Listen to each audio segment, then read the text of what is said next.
Hello dear friends. This video here is to share some insight with you around the incredible practice of japa mantra. So there's a few things you might need to know before you begin this practice. Perhaps you're aware of it, maybe not. But this is obviously our practice where we're using our mala beads. Now these are not mala that we wear around the neck for fashion or display in our home.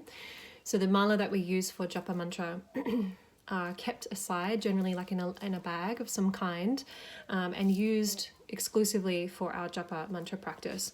These ones that I have here, I got in Haridwar in India many years ago. This is the Shiv Shakti mala. It's Rudraksha and clear quartz crystal.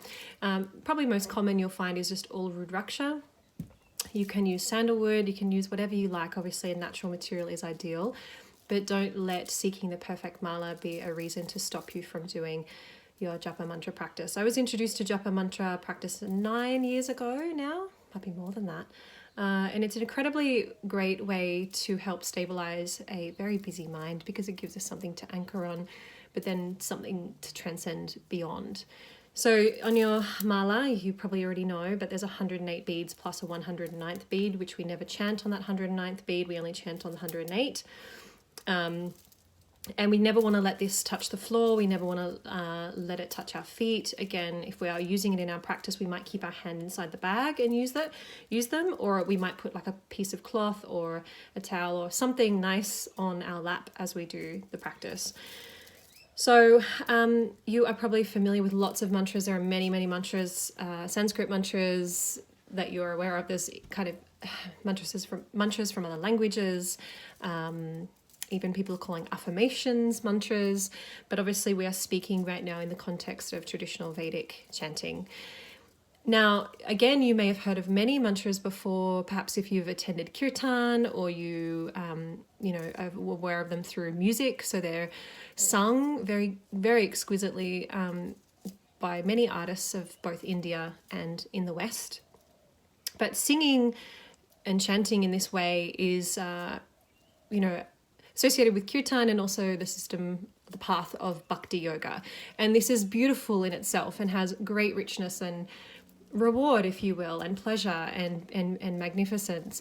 And it's wonderful. But this is different. So just discerning that difference. So when we are talking about japa mantra practice, we actually want to be chanting the mantra not in a way that we are singing, not in a way that you've heard it on maybe a recording or at a kirtan event. We want to be chanting it according to correct Sanskrit pronunciation, but also with respect to the meter, the timing, the inflections, the tones, and the notes. This is really, really important in Vedic recitation of Sanskrit and mantras in the context of this practice. Now, what mantra should you use? Because there are so many out there. Well, traditionally you are given a mantra from your teacher. However, in this day and age, when there is a lack of guru shishya parampara, which is that direct relationship with teacher and student, it's not so common. And so it is said that there are 5 unlocked mantras that anybody can access at any time. This is a strong belief that comes from tantric wisdom and more specifically from the Sri Vidya path. And they are Om, comes as no surprise, a primordial sound, Om, Om, Om, Om. Soham, Ram or Rama, Rama, Rama, Rama. The Gayatri mantra, so exquisite, one of my favorites. And the Maha Mrityunjaya mantra. So you want to learn your whatever mantra you choose quite thoroughly to the degree that you don't have to over intellectualize it. So you might want to find a Vedic recording. There are Vedic recordings of these even on YouTube, or ask your teacher. Vedic chanting is not my qualification and field of expertise, but there are many people out there that it is. So when you choose your mantra, you might like to start with 108 rounds or repetitions, and then even before that, you might like to just set a timer and close your eyes and practice chanting the mantra. And initially, if it's new to you, you are going to need to verbalize it out loud, but the intention is to then turn it inward and let it be inwardly recited over and over in your mind. And then eventually, beyond that, it starts to unfold spontaneously within. It's not something that you then have to intellectualize.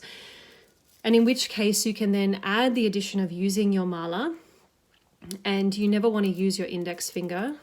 So I'm taking it in my right hand and I've got it between thumb and middle finger, and I'm just holding that first bead. So that's the 109th bead there, and I'm just holding the first bead, chanting my mantra, and then pulling it down and moving to the next bead, and then pulling it down and then pulling it down and then pulling it down as I work through the whole mala. Okay, and you'll feel when you get to the 109th bead, and that's when you'll stop. Don't be tempted to peak. Try to transcend time. And the more that you can relax into the practice, the faster the practice actually will go. Of course, if you're choosing a longer mantra like the Gayatri or Mahamrityunjaya, it's going to take longer. But that is part of the sadhana, and that is part of the practice of tapas and resilience and discipline. So moving through, and again, your hand can be inside a bag, or you can have it on your lap with a nice piece of cloth or something on there practicing.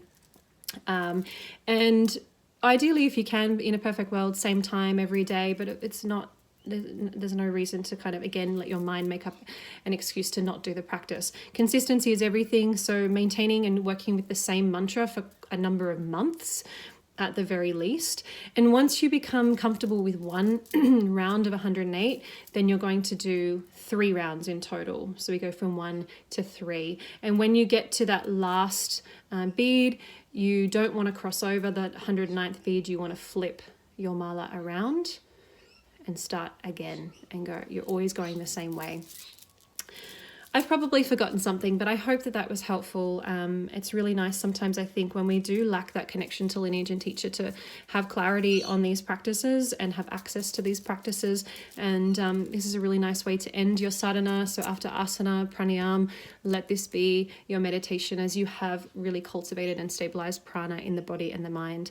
So please let me know if you have any questions. Please let me know if this was helpful to you, and maybe any insights from your own personal japa mantra practice. And I wish you well.